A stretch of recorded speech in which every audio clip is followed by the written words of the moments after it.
Vamos ver de forma simplificada como a anatomia da região cervical nos traz segurança para a prática da lipoaspiração, da platíomplastia, como também do neck lift. Aqui embaixo a gente pode perceber que temos uma fáscia, que é a fáscia cervical superficial. Tá? E o grande problema de se estudar a anatomia pelos livros é que normalmente eles misturam os compartimentos, né? Então, aqui, por exemplo, você vê a fáscia cervical aqui embaixo, mas não vê ela aqui em cima. Tá? E é ela que protege todas essas estruturas que estão abaixo dela. A fáscia cervical superficial também dá ancoragem para o platisma, que é um músculo que reveste toda a região anterior do pescoço. Vamos remover a fáscia cervical daquela região e vamos ver que tem estruturas importantes ali embaixo. Glândula parótida, nervo occipital menor, veia jugular externa, músculo esternocleidomastoideo, nervo auricular magno, dentre outros. Mas o fato é que essa região está coberta pela fáscia cervical superficial e totalmente protegida. Além disso tudo, nós temos ali em cima dessa região todo o nosso tecido subcutâneo que vai ser o nosso tecido-alvo para a raspagem.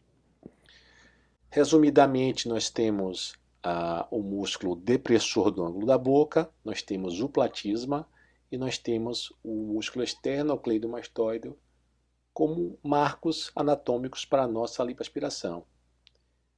E aqui nós temos a nossa região anatômica para fazer lipoaspiração, com total segurança. E podemos aprofundar mais. Isso não quer dizer que vai ficar mais difícil de entender.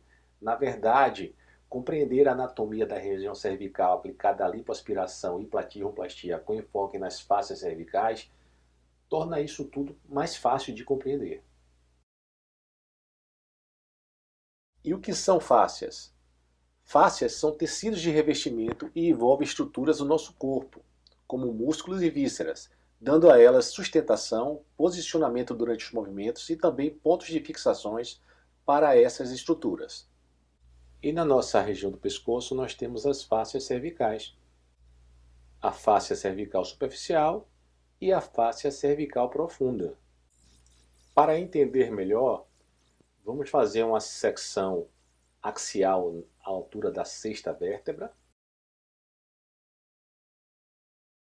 A partir daí vamos dividir, né, essa região e numa visão axial vamos ver a fáscia cervical superficial e fáscia cervical profunda.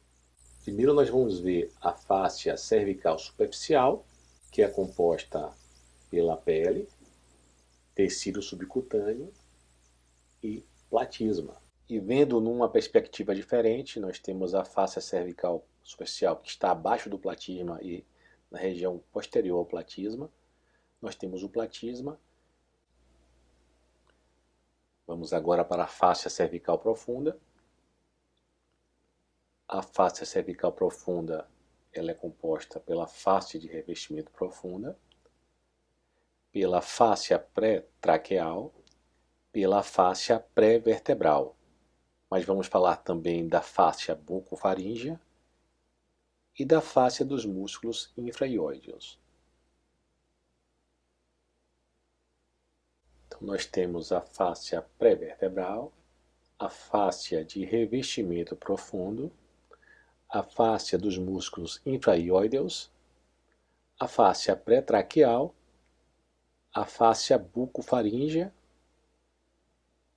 e temos a bainha carotídea que protege a artéria carótida, a veia jugular interna e o nervo vago. Primeiro nós vamos ver a fáscia de revestimento profundo, que está logo abaixo da fáscia superficial. Tá? Ela envolve os músculos esternocleidomastoideo e trapézio e circunda todo o perímetro do pescoço.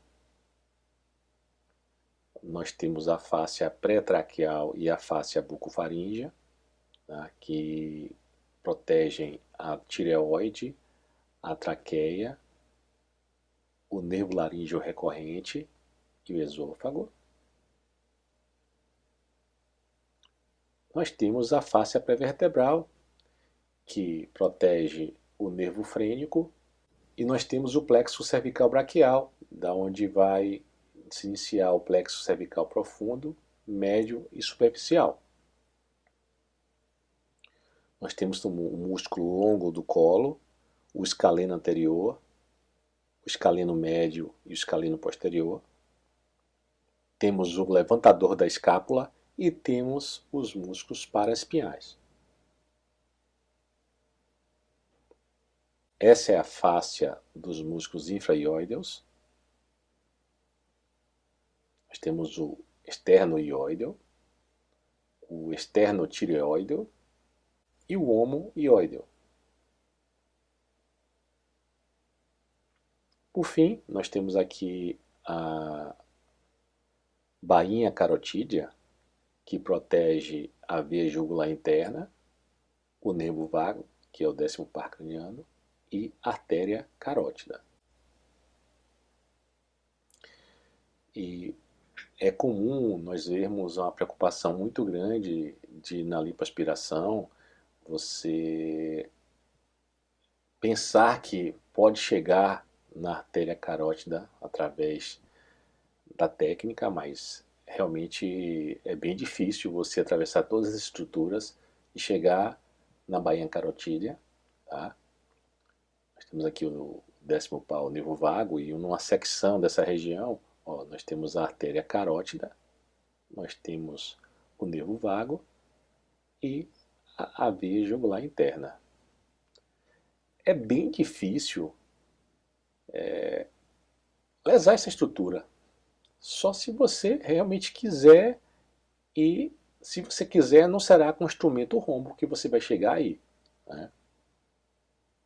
Porque além da bainha carotídea, nós temos a fáscia pré-vertebral, nós temos a fáscia de revestimento profundo, nós temos a fáscia dos músculos infraioideus, e nós temos a fáscia pré-traqueal.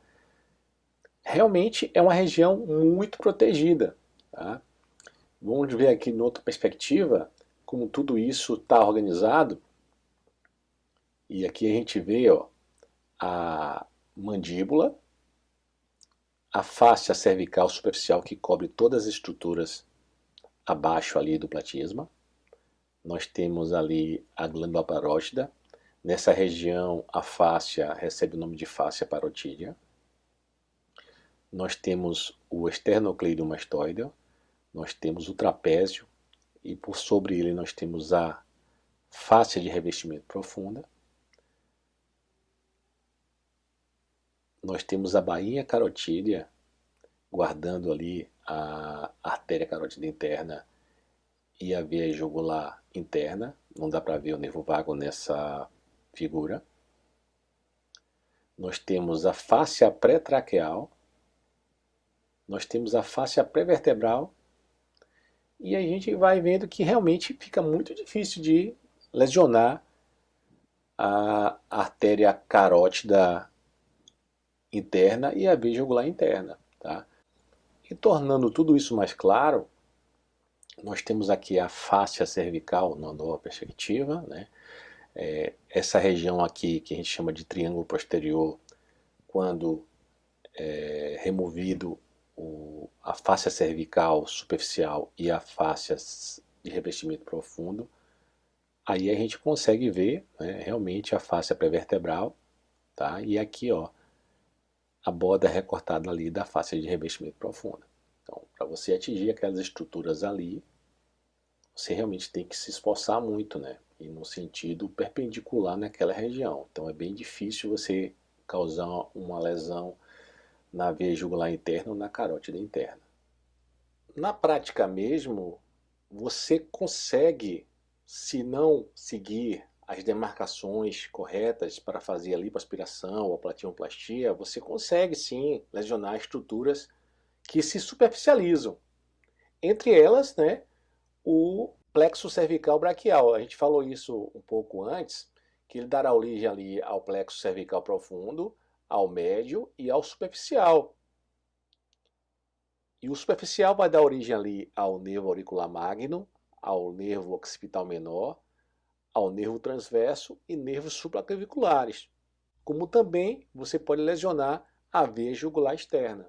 Esse sim, se você não seguir o planejamento e as remarcações para fazer sua lipoaspiração fechada, você poderá ter injúria dessas estruturas, tá? Como também de outras estruturas.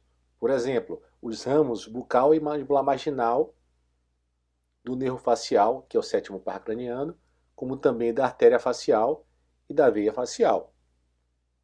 Essas estruturas estão protegidas pelo platisma, está recoberto pelo tecido subcutâneo. Para você não ter injúria da veia jugular externa e nem das terminações do plexo cervical superficial, você tem que seguir a demarcação lateral, que é a borda anterior do músculo externo ocleidomastoide. Então, sua cânula deverá ir até ali. Porém, esse não é o único cuidado que você deve ter. Você também não pode superinstrumentar raspando demais a gordura, porque de repente você começa a raspar também o platisma. E aí você vai ter sangramento. Muitas vezes as pessoas têm sangramento e não sabem por quê, porque está raspando o músculo. E se você continuar raspando, provavelmente você vai provocar injúria ou da artéria facial, ou da veia facial, ou do nervo mandibular marginal, ou se você estiver raspando o jaws, o nervo bucal. Já na platismoplastia, se mantendo no plano subcutâneo, você pode divulsionar tranquilamente.